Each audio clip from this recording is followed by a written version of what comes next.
Pour disposer légalement des dépouilles mortelles, il y avait jusqu'à maintenant la terre et le feu. À cela, il faudra maintenant ajouter un nouvel élément,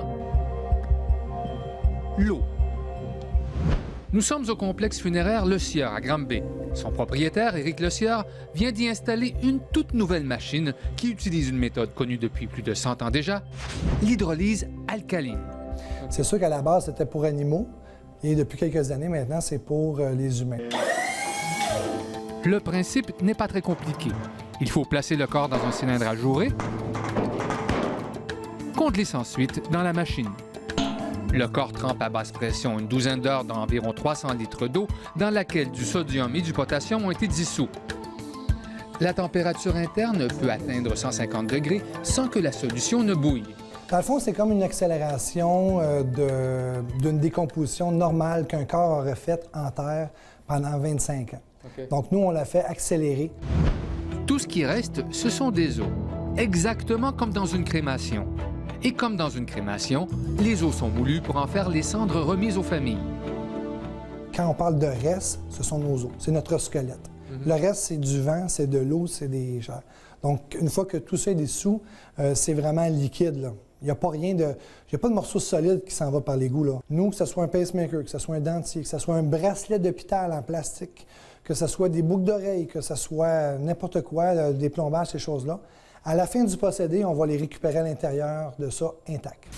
Mais si vous vous demandez, mais où ira l'eau avec sa matière dissoute, eh bien, elle aboutira ici, par le système d'égout où elle sera traitée à Granby.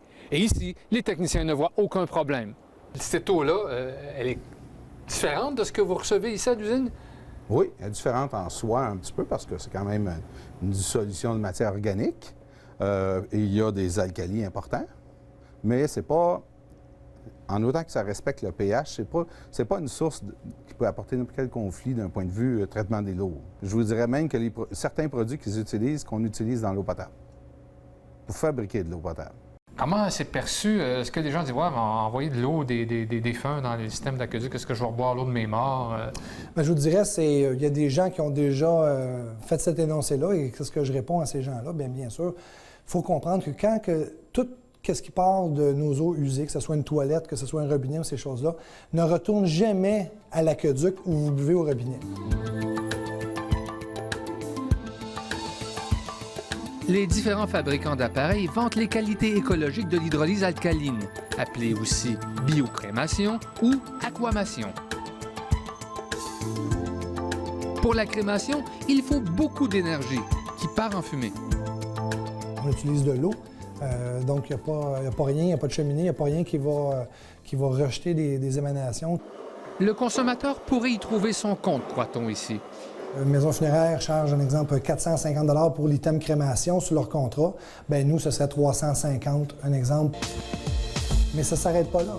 Parce que le client, lorsqu'il est incinéré par le feu, doit acheter un contenant de crémation. Si on rajoute 100 $ plus l'autre 100 $, déjà 200 $ de moins pour un client. Fait qu'il y a rien qui font... Éric Le Sieur affirme que sa clientèle accueille favorablement l'hydrolyse alcaline. Dans les sondages que nous avons faits, 95 % de nos familles auraient choisi la crémation par l'eau plutôt que par le feu. Et qu'est-ce qui revenait souvent? Les gens nous disaient qu'ils trouvaient que c'était comme moins violent. Bien, pourquoi pas? Ouais. Si c'est pour quelque chose, c'est mieux pour l'environnement. Non, ça m'intéresserait pas. Je suis pas quelqu'un qui aime l'eau à la base, donc... Mais on est mort, là. Okay. C'est juste un véhicule. Je serai plus là quand ça va m'arriver, fait que ça me dérange pas vraiment.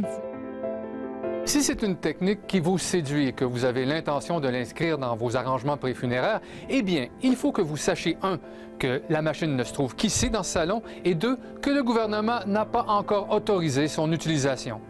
C'est eux autres qui doivent se pencher, voir si c'est dangereux, là. Ils pensent que les restes d'os vont être plus dangereux que par le feu. C'est les mêmes os à la base. En fouillant sur Internet, on a trouvé une autre façon étonnante de disposer des restes. En Angleterre, pour un minimum de 3 000 $, on transforme les cendres en diamants. Ainsi, vous pourrez porter l'être cher à votre doigt. Ne dit-on pas que les diamants sont éternels? Parce que si Granby et le ministère de l'Environnement ne voient rien de dangereux, ce n'est pas le cas pour l'Institut national de santé publique qui veut étudier la question. même si on pratique l'hydrolyse alcaline dans au moins 4 États américains et en Saskatchewan. Ça pourrait prendre plusieurs semaines, voire plusieurs mois, avant que les études québécoises soient complétées.